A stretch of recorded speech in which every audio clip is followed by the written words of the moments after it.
Farewell Address by Abraham Lincoln, Monday, February 11th, 1861.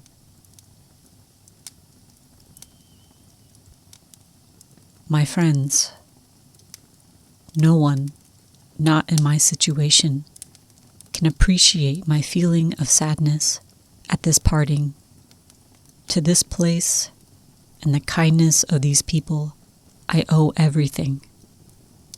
Here I have been a quarter of a century and have passed from a young to an old man.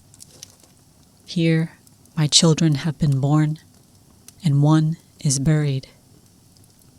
I now not leave, not knowing when or whether ever I may return, with a task before me greater than that which rested upon Washington. Without the assistance of that divine being, whoever attended him, I cannot succeed. With that assistance, I cannot fail. Trusting in him who can go with me and remain with you and be everywhere for good, let us confidently hope that all will yet be well.